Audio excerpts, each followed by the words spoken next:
History has a way of burying its deepest shames beneath the soil of progress, letting tangled roots and the weight of years conceal the bones of truths too monstrous to face. But some truths refuse to decay. They seep into the water, poison the earth, and whisper on the humid winds of nights that have forgotten the moon. In the heart of Mississippi, in the year of our Lord 1843, there was such a place. A sprawling cotton plantation known as Blackwood Manor, a name that was spoken in the surrounding counties with a mixture of reverence and a deep, unnamed dread. From the dusty, sun-beaten road, the manor appeared as a monument to Southern ambition. A great white-pillared house staring out over a sea of cotton, with the arrogance of a king surveying his domain. The air here was different. It was heavy, thick with the cloying perfume of magnolias and the metallic tang of sweat, a miasma of beauty and brutality. This was the kingdom of Silas Blackwood, a man who was more than a master. He was an architect of flesh and soul, a philosopher of power whose laboratory was the lives of the 83 men, women, and children he owned. Silas was not a man of overt cruelty in the way of common brutes. He rarely raised his voice, and the lash was a tool he considered crude, imprecise. His evil was of a colder, more cerebral nature. He was a student of lineage, of botany, of animal husbandry. He saw the world not as a tapestry of human souls, but as a grand, intricate equation of blood and will. In his mind, he was not merely harvesting cotton. He was cultivating a legacy, perfecting a design. He believed that what he was doing at Blackwood Manor was not a sin, but a science, a sacred, terrible work that God had given him the intellect to comprehend and the strength to enact. This conviction made him infinitely more terrifying than any whip-wielding overseer, for the true monster is not the one who acts in a fever of rage, but the one who performs his atrocities with the calm, methodical precision of a scholar. His family was the priesthood to his dark faith. His wife, Eleanor, was a specter haunting the grand hallways of the manor. A woman from a respectable Charleston family, she had once been a creature of light and laughter. But the Mississippi sun and her husband's philosophies had bleached her of all color. She moved with a silent, brittle grace, her eyes fixed on some distant point beyond the walls of her home, a ghost complicit in the haunting of her own life. She was a necessary component of the machine Silas had built, a vessel of legitimacy, and her silence was her most vital contribution. Then there were the sons, Thomas and Samuel, forged in their father's image yet warped by their own distinct appetites.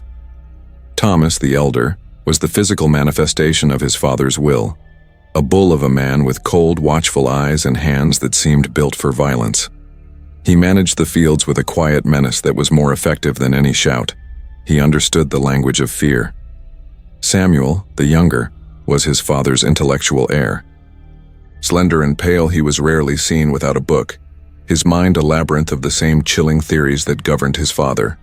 He was the record keeper, the theorist, the one who would carry the philosophy into the future. Together they formed a trinity of absolute control, a closed circle of belief that permitted no light, no doubt, no escape. For the enslaved of Blackwood Manor, life was a state of perpetual, low-humming dread. It wasn't the back-breaking labor in the oppressive heat that broke them. It was the watching. They were always being watched, not for indolence, but for something else. They were measured, assessed, their bodies and labors catalogued with an unnerving scrutiny. Conversations between the Blackwoods were held in low, dispassionate tones, their gazes sweeping over the fields like botanists studying exotic and entirely disposable flora. Certain women were given lighter duties, their diet supplemented, their health monitored with the care a farmer gives his prize mare. Certain men, strong and unbowed, were studied for their resilience, their defiance noted not as a flaw to be beaten out of them, but as a trait to be quantified. Among them was a young woman named Ilara. Born on the plantation, she had known no other world. But she possessed a dangerous gift. She saw the patterns. She saw how every few years a select group of young men and women would simply disappear from the daily records, moved to a secluded set of cabins deep within the cypress grove at the far edge of the property, a place the others called the nursery. a name spoken only in whispers laced with a chilling irony that curdled the stomach. No one who went to the nursery ever returned to the main plantation. Children would sometimes emerge years later, children with oddly similar features, with eyes that held a disconcerting blend of familiar faces, children who were then sold south to Louisiana or Texas, their origins a secret scattered to the winds. Ilara's fear was not born of what she knew, but of what she was beginning to understand. Her dread crystallized around a single object: her master's ledger. It was a heavy leather-bound book that Silas Blackwood kept with him at all times, or locked within the steel safe in his study. It was not the plantation's financial ledger. That was a separate, smaller volume managed by the overseer. This one was different. Ilara had seen its pages once from a distance as she served Silas his evening brandy. They were not filled with columns of numbers and crop yields, but with intricate diagrams resembling family trees, strange symbols in the margins, and dense, spidery script detailing observations on temperament, stature, docility, and vigor. It was the holy text of his monstrous science, the blueprint of his conspiracy against God and man. The isolation of the manor was absolute. It was its own nation, with its own laws, its own morality, its own God. The nearest town was a day's ride away, and the sheriff was a frequent guest at Silas Blackwood's dinner table, his silence and compliance purchased with coin and bourbon. There was no higher authority to appeal to. The only justice was the one Silas dispensed, and his justice was a cold, calculated thing, designed not to punish but to prune, to cull the herd and strengthen the stock. This was the most profound terror of all, the understanding that they were not living under a system of injustice, but outside the concept of justice altogether. They were ingredients in an experiment, and no one mourns the fate of a blighted stalk of corn. The philosophical weight of this reality pressed down on Ilara like the humid air itself. She watched Eleanor Blackwood drift through her gardens, tending to her roses with a vacant tenderness she never showed to any living person, a mother to flowers and a warden to women. She saw the way Thomas's eyes would linger on the young women in the fields, his gaze not one of lust but of appraisal, the same look a butcher gives a side of beef. She saw Samuel sitting on the veranda, his face impassive as he made notes, his pen scratching against the paper like an insect's leg, documenting their lives for a purpose too awful to fully conceive. One evening, as twilight bled purple and orange across the sky, a stillness fell over the slave quarters. The air grew tense, expectant. Thomas and Samuel Blackwood emerged from the great house, their boots silent on the packed earth. They moved with a shared solemn purpose that signaled a change. They did not consult a list. They did not need to. Their eyes scanned the assembled faces, and then, as one, they settled on a young woman named Sarah, a girl known for her strength and her defiant spirit, a spirit they had long observed. Silas Blackwood appeared on the porch, his ledger held loosely in one hand. He did not speak. He simply gave a slight, almost imperceptible nod. Eleanor watched from an upstairs window, a pale silhouette against the dying light, her face as impassive as a marble statue. Thomas and Samuel approached Sarah. She did not cry out or struggle. A profound, deathly resignation settled over her as they took her by the arms. She was not bound or dragged. She was escorted with a chilling, ceremonial formality, away from the familiar world of the cotton fields and the quarters, and led down the long path that disappeared into the darkening maw of the cypress grove. Towards the nursery, Ilara watched until they were swallowed by the shadows, her heart a cold stone in her chest. The ritual had begun again. The god of Blackwood Manor required a new offering for his grand design, and a question began to burn in Ilara's soul, a question that would either be her damnation or her deliverance. What truly happens in the dark, in the house of the father, the mother, and the sons? The days that followed Sarah's removal were draped in a suffocating silence. The sun still beat down. The cotton still demanded to be picked. But the communal spirit of the quarters, that fragile web of shared glances and whispered comforts that made survival possible, had been torn. Sarah's absence was a physical void, a black hole that pulled all light and hope into it. In her place was a new and terrible understanding.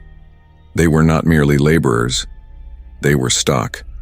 And the cypress grove was not a punishment. It was a breeding pen. For Alara, the world had been stripped of its colors. She moved through her tasks in a gray haze, her hands performing the work her mind could no longer command. The image of Sarah being led away was seared onto the back of her eyes, a perpetual afterimage against the blinding white of the cotton fields.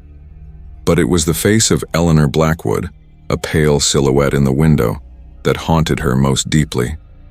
What did she see? What did she feel? Was her stillness a sign of consent, of madness, or of a sorrow so profound it had turned to stone? The complicity of the wife, the mother, felt like a deeper, more insidious layer of the corruption that saturated the very soil of the manor. The question that had sparked in her soul now burned like a fever. What truly happens in the dark?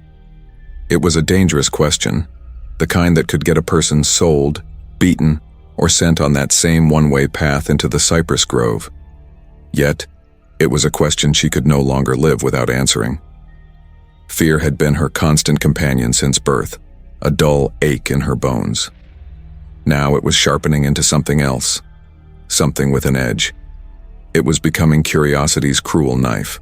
Her opportunity came, as such things often do, not in a storm of rebellion, but in a moment of quiet domesticity.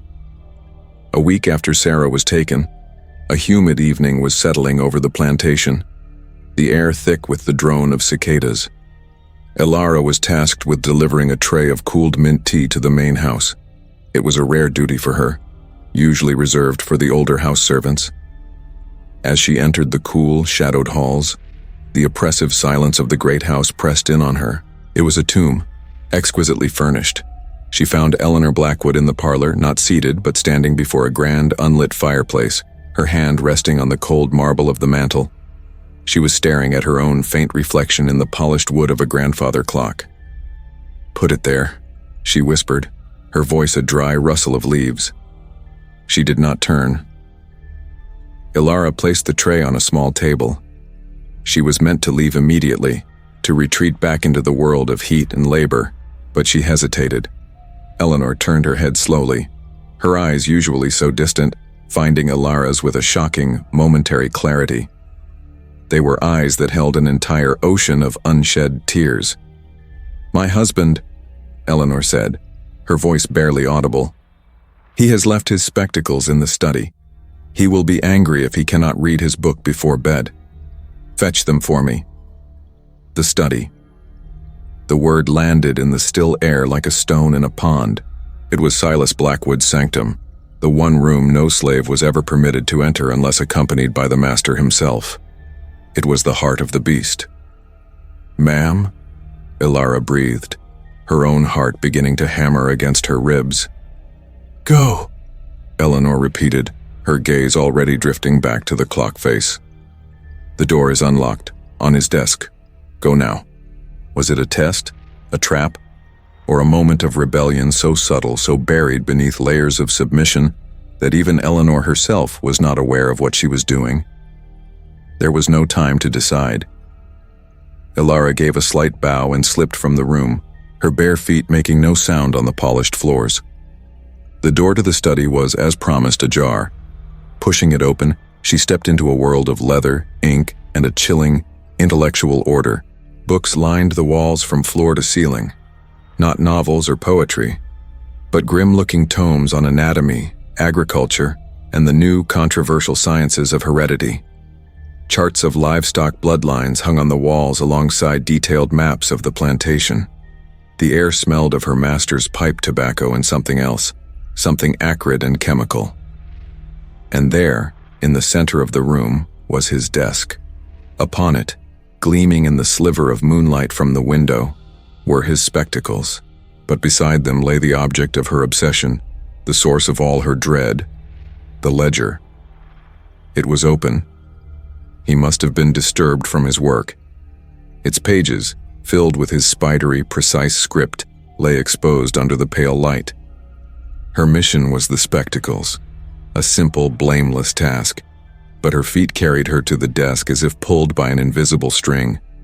Her hands trembled, her breath caught in her throat, She told herself she would only look for a moment, just one glance to quell the fever in her mind. She leaned over the desk, her shadow falling across the page. What she saw stopped her blood. It was a genealogy, but of a kind she had never imagined. At the top of the page was the name of a woman she'd known, Mary, who had been sent to the nursery a decade ago. Below her name, lines branched out, connecting to a man named Isaac, known for his height and strength, who had vanished around the same time. But another line branched from Mary, a thicker, darker line, connecting her to a chillingly familiar entry. SB, primary sire, Silas Blackwood. Below these connections were children, listed by number, not name, and beside each number, a horrifying litany of notes. A 3. Excellent physical frame, temperament volatile, traced to Isaac line, sold to Sugarcane Parish. 4. Lighter skin tone, SB dominant, high intelligence, retained for observation. 5. Stillborn, maternal weakness noted. Frantically, her eyes scanned the pages, a decade of meticulous, monstrous record-keeping. She saw her own mother's name. Notes detailed her wide hips and strong constitution, her docile nature making her a prime vessel. A line connected her to Ilara's father, but again the darker, thicker line snaked its way back to Silas Blackwood. Ilara felt the floor tilt beneath her, a wave of nausea washing over her. She was not just a product of this place. She was a product of him. The thought was a violation that went deeper than flesh, poisoning her very blood, her very identity. She turned the page, her fingers numb, and then she found the current entries. She found Sarah. Subject Sarah, prime vigor, spirit, resilient, defiant, trait to be diluted through successive generations. Pairing protocol initiated. Primary partner, subject T. Subject T. Ilara's mind raced, searching for a man on the plantation with that initial, but then she saw the cross-reference at the bottom of the page. See Blackwood lineage, PG-78. Her heart felt as if it would stop. With a shaking hand, she turned to page 78. It was the Blackwood family tree. Silas Blackwood, Eleanor Blackwood, and their sons, Thomas Blackwood, Samuel Blackwood. Subject T was Thomas, the son. The full, complete, and soul-shattering horror of the Blackwood Manor experiment revealed itself to her in that silent, moonlit room. This was not merely forced breeding between slaves. This was a systematic, multi-generational program of eugenics, orchestrated by Silas and executed by his own sons, with his wife as a silent, broken accomplice. They were not just masters. They were gods of their own creation, using their family, their slaves, their own blood, as nothing more than clay to be molded into a perfect, profitable form. The plantation was a laboratory, and they were all specimens, pinned and catalogued in the pages of this profane book. A floorboard creaked in the hall outside. Panic, cold and absolute, seized her. She snatched the spectacles, her fingers closing around them like a vice.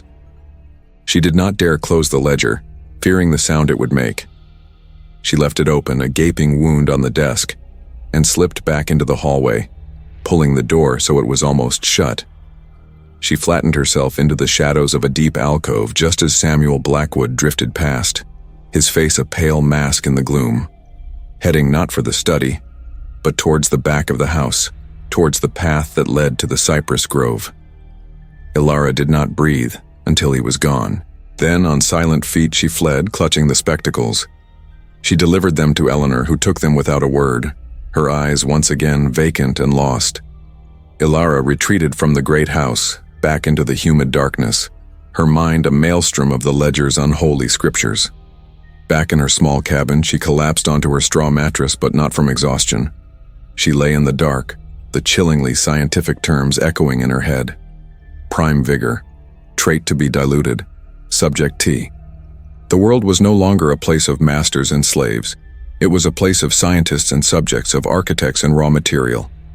And she, Ilara, was not just raw material. She was a witness. The knowledge she now possessed was a fire in her veins, burning away the girl who'd been raised in fear and forging something new in the ashes. A colder, harder thing.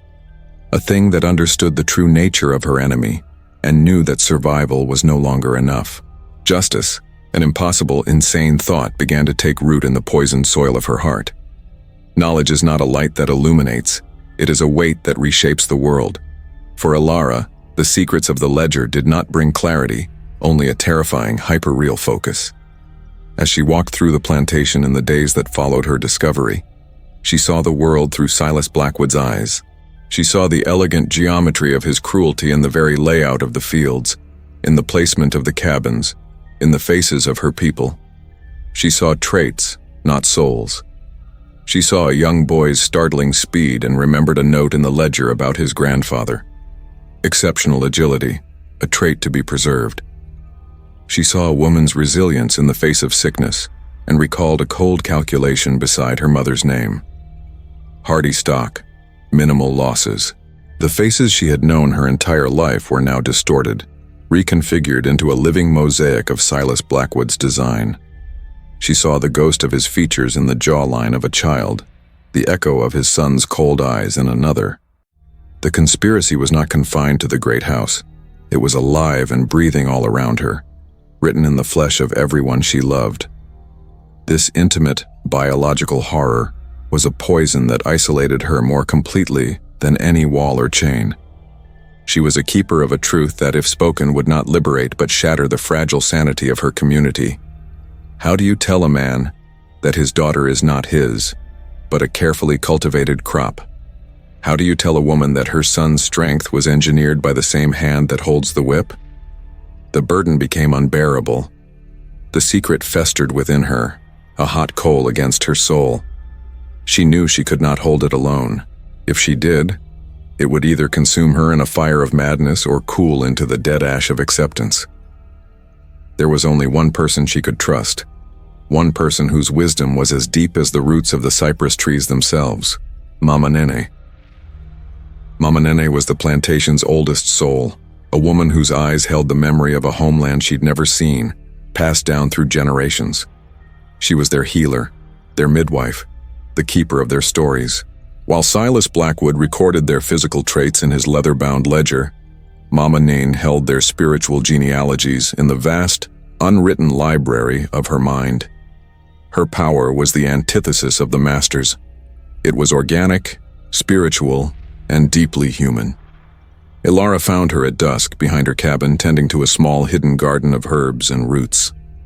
The air here smelled of damp earth, mint, and something wilder, more mysterious. "The night birds are restless in your heart, child," Mama Nene said without turning, her hands gently loosening the soil around a dark-leafed plant. "They have been screeching since you came back from the great house." Tears Ilara did not know she possessed began to fall. In a torrent of whispered, terrified words, she told Mama Nene everything.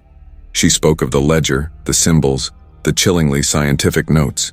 She spoke of Sarah, of Subject T, of the revelation of Thomas Blackwood's role. She spoke of her own mother, of Silas, of the poisoned blood that she now felt coursing through her own veins. Mama Nene listened, her face unmoving, a mask of ancient sorrow carved from dark wood. The horrors Ilara revealed were not entirely new to her. She had long suspected the nature of the nursery, the strange patterns in the children born from it. She had seen too many babies with the Master's eyes. But the ledger, the systematic record, the direct and willing participation of the sons, this was a new and profound layer of sacrilege. It was not just the sin of the flesh, it was the sin of the mind, a cold and deliberate war against the natural order of the world. When Ilara finished, her voice choked with shame and rage, Mama Nene finally turned. She took Ilara's trembling hands in her own, her palms as rough and comforting as tree bark. "You carry a heavy stone, little bird," she said, her voice a low hum. "A truth this sharp can cut the one who holds it. What do you want to do with it?" "I want to stop him," Ilara whispered. "I want to burn that book and everything it stands for." "Fire is a hungry thing," Mama Nene cautioned, her gaze steady. "It does not care what it eats. I have seen fires before, child. on other plantations, in other lives. I have seen good men rise up with cane knives and righteous fury. And I have seen the fields run red with their blood. I have seen the retribution that follows, the dogs, the gallows, the families sold apart, until not even a memory remains. Silas Blackwood is a monster, but he is a clever one. He has built his fortress strong. The weight of that truth pressed down on Alara. An open revolt was suicide. Fleeing north was a dream that died in the swamps and forests for most who tried. The system was perfect, self-contained. "So we do nothing?" Alara asked, the hope in her voice curdling into despair. "We just let him continue? Let him write our lives and the lives of our children in that book of abominations? Survival is its own rebellion?" Mama Nene said softly. "To live, to love, to remember our names when they try to take them from us. That is a victory. But..." She paused, her eyes drifting to the dark-leafed plant at her feet. "The master uses a science of the flesh. He thinks he is a god, bending the branches of the family tree to his will. But there is an older science, a science of the earth. The roots know things the branches have forgotten." She reached down and her fingers brushed the leaves of the plant. "This is called the black calla. Its flower is beautiful, but its root can speak to the blood. It can make the womb a stone. It can make the seed a ghost. It does not kill, but it silences the future. It can bring a bloodline to a quiet, barren end."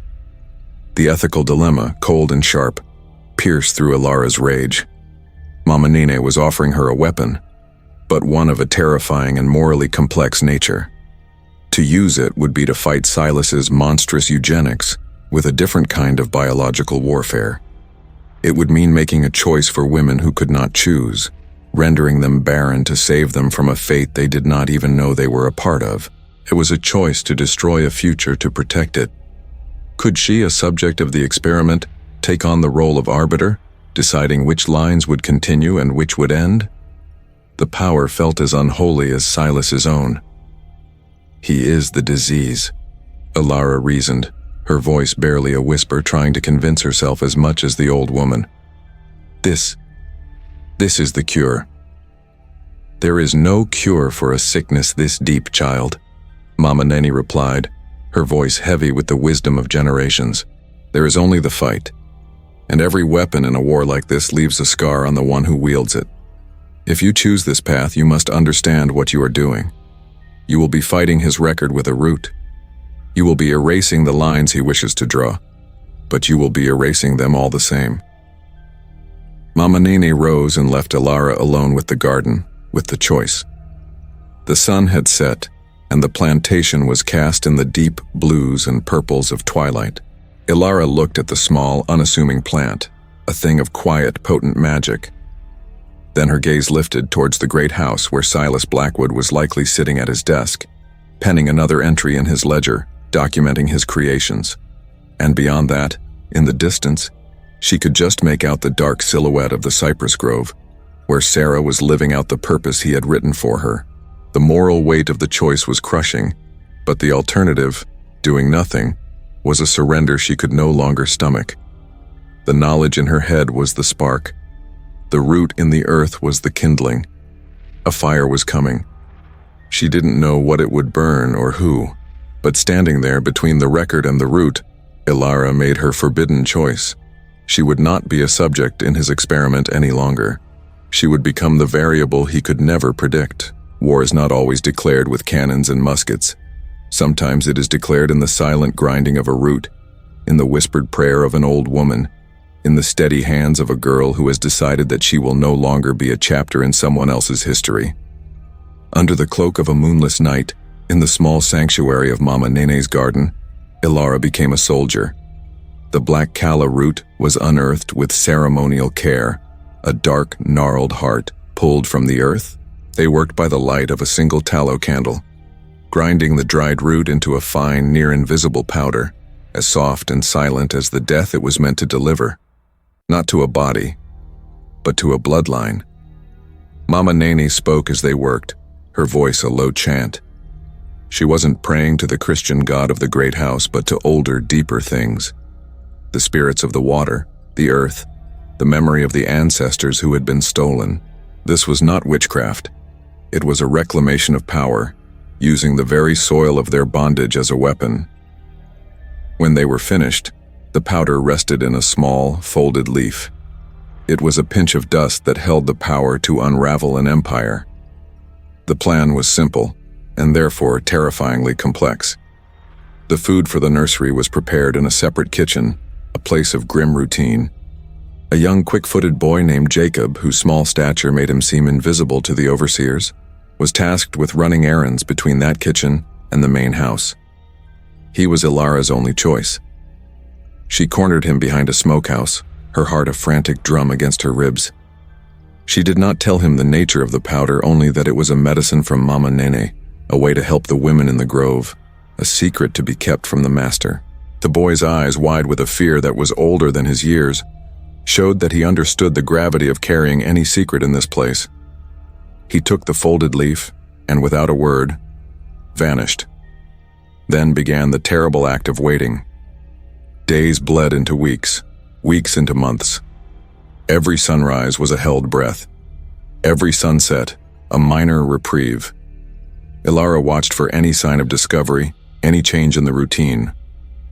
She watched Jacob, who never met her gaze, his face a perfect, inscrutable mask. She watched the great house searching for a sign of alarm, but there was nothing. The machine of Blackwood Manor ground on, relentless and unchanged. Ilara was trapped in a silent scream, the sole architect of a rebellion that had no sound, no visible effect. Doubt began to creep in, a cold vine around her heart. Had it been for nothing? Was Silas's science too strong for Mama Nene's root? The first sign of victory was silence. The seasons turned. Winter gave way to a wet, humid spring, a time when, in years past, new infants, new stock would be brought from the nursery to be cataloged and eventually sold. But this spring, none came. The silence from the cypress grove was no longer one of secrecy, but of stillness, of barrenness. And Silas Blackwood noticed. At first it was a subtle shift. The master, a man of unshakable composure, became agitated. He was seen riding out to the nursery more often, his face a thundercloud, his clipped, dispassionate tone with his sons sharpened into an impatient bark. The intellectual curiosity that had defined his evil began to curdle into something fouler. Frustration. His perfect equation was yielding the wrong result, and his orderly mind could not tolerate the flaw. The explosion, when it came, was not a single event, but a cascade of escalating violence. He believed his science was infallible, so the failure had to be in the materials. He first blamed the women. Their rations were cut. Privileges were revoked. The lash, once a tool he'd scorned as crude, was now employed with a cold fury, not to correct behavior, but as a desperate attempt to torture a variable into compliance. The screams that drifted from the cypress grove on still nights were a testament to a God whose prayers were not being answered. When that failed, he turned on the men.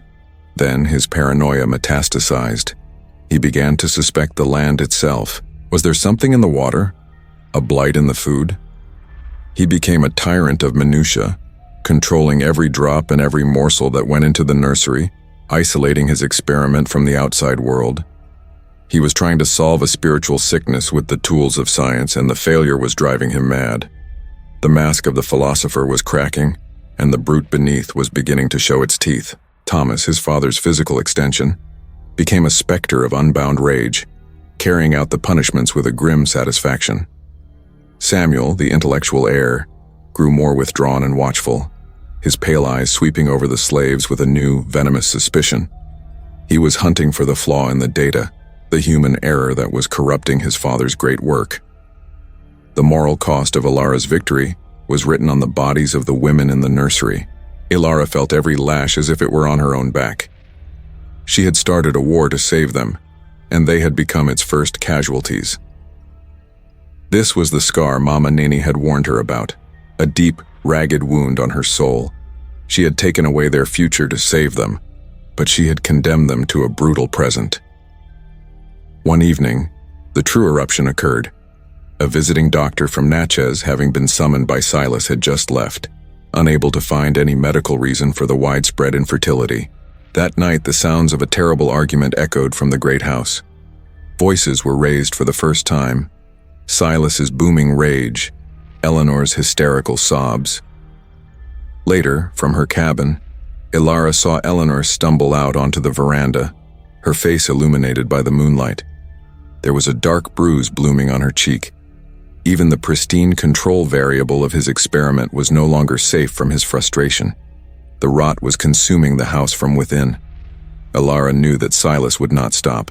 His world, once a perfect, controllable system, now contained a ghost, a saboteur, an unknown variable that defied his calculations. Her act of rebellion had not destroyed his work. It had transformed it into a hunt. Late that night, a storm rolled in, the lightning briefly illuminating the manor. In that flash, Ilara saw a light in the window of the study. She knew, with a certainty that chilled her to the bone, that Silas was at his desk. He was not reading or calculating yields. He was poring over his ledger, his holy text, now defiled by failure. He was cross-referencing names, dates, and duties, searching for the anomaly, for the agent of his ruin. The man of science had become a hunter of ghosts, and Ilara knew she was the phantom he was hunting. The game had changed. This was no longer about stopping a bloodline. It was about survival. As the thunder rattled the panes of her small cabin, Ilara looked out towards the great house, a fortress of madness and decaying order. The quiet war of the root was over. A louder, more dangerous war was about to begin. She was no longer just a variable. In the dark pages of that ledger, she was now the enemy. The aftermath of Ilara's silent rebellion was a quiet reign of terror. Blackwood Manor, once a place of cold, predictable cruelty, had become a frantic, paranoid kingdom ruled by a collapsing god. Silas Blackwood, the architect of control, was now a man obsessed, haunted by the ghost in his perfect machine. His hunt for variable X consumed him. Interrogations became a daily ritual, his questions shifting from matters of labor to strange, desperate inquiries about what people ate, where they drew their water, and who they spoke to. He was a scientist searching for a soul, and the paradox was destroying him. It was Samuel, the quiet son, the intellectual heir, who finally closed the net. While his father raged, Samuel watched. His cold, analytical gaze missed nothing. He noted the subtle, defiant shift in Ilara's posture. He saw the fleeting, knowing glances that passed between her and Mama Nene. He observed the way the boy, Jacob, avoided the path near the great house. These were tiny, insignificant data points to anyone else, but to a mind trained in the science of human patterns, they formed a constellation that pointed to a single, terrifying conclusion. The rebellion was not a blight or a sickness. It was a conspiracy, born in the slave quarters and nurtured by the very people his father had so meticulously catalogued. He presented his findings to Silas not with triumph, but with the grim finality of a death sentence. The evidence was circumstantial, but the logic was undeniable. The variable was human will. The end came on a suffocatingly hot afternoon, when the air was too thick to breathe and the sky was the color of a fresh bruise. Silas, with Thomas and Samuel flanking him, strode into the quarters. They did not come for an interrogation, they came for a conclusion. They stopped before Ilara, who was mending a piece of cloth, her hand steady despite the tremor in her soul. "Variable X," Silas hissed, the name a curse on his lips. The mask of the scholar was gone entirely, leaving only the raw, twitching face of a tyrant whose world had been broken. He held up his ledger, the sacred text, brandishing it like a weapon. "My life's work, my legacy, an architecture of blood and genius. And you, a flawed specimen, have corrupted it. How?" He was not asking as a master demanding a confession. He was asking as a high priest demanding to know how a demon had desecrated his altar. Ilara met his gaze, and for the first time in her life she felt no fear. Only a vast, cold calm. "You call it a legacy. she said, her voice clear and steady, ringing out in the sudden deathly quiet of the quarters. "We call it a nightmare. You did not write a legacy in that book. You wrote down the names of the ghosts who will haunt you." A flicker of disbelief, then pure, unrestrained fury contorted Silas's face. He lunged for her, but at that moment, something in the fabric of the plantation finally tore.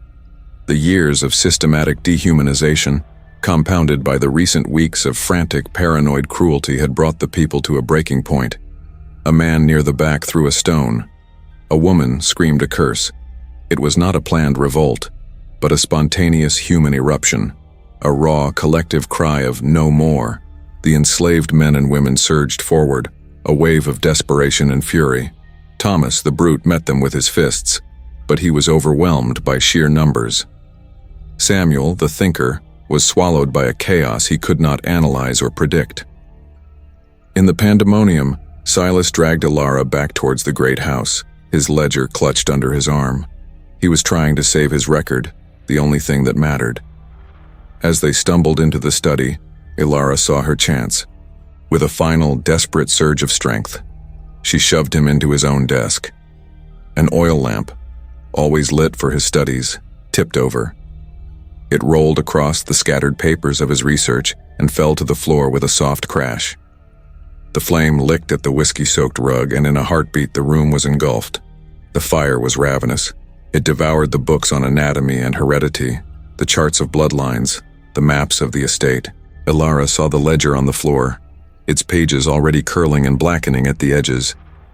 This was the true justice. Not the death of a man, but the death of his idea, the cremation of his unholy work. As the study became an inferno, Silas, mad with grief, tried to beat back the flames with his bare hands, screaming for his legacy, for his sons. The fire gave no answer. Ilara scrambled out of the study and into the hall just as the ceiling began to groan. From an upstairs window, she saw the silhouette of Eleanor Blackwood. The woman stood for a moment looking down at the chaos below, then at the fire consuming her home. Then, with a slow, deliberate grace, she turned and walked back into the smoke, a ghost choosing her own grave. Ilara fled the burning house, choking on the thick black smoke. Outside, the entire community stood transfixed, watching the pillar of their oppression burn against the twilight sky. The great white house, the monument to Blackwood's ambition, was now a roaring pyre. The flames were a beautiful, terrible orange, a symbolic purification that cleansed the land and sky. It was the justice of the flame, absolute and final. The bodies of Silas Blackwood and his sons would be found in the ashes of the study, their bones indistinguishable from the bindings of the books they so revered. In the aftermath, the survivors of Blackwood Manor scattered like seeds on the wind, carrying with them a story that would curdle into legend. Official records would speak of a tragic fire, an accident that claimed the lives of a prominent Mississippi family. The truth, as always, lived on in whispers. The power of a witness is to remember. The power of a story is to ensure the world never forgets. But some truths, once written, take on a life of their own, haunting the edges of history. The fire burned hot, but paper, once charred, can be carried away by a sudden gust of wind, preserved in the unlikeliest of places. Do you believe the journal still exists? What do you think really happened to the ashes of the Blackwood legacy? Leave your thoughts below and remember, the truth is never buried forever.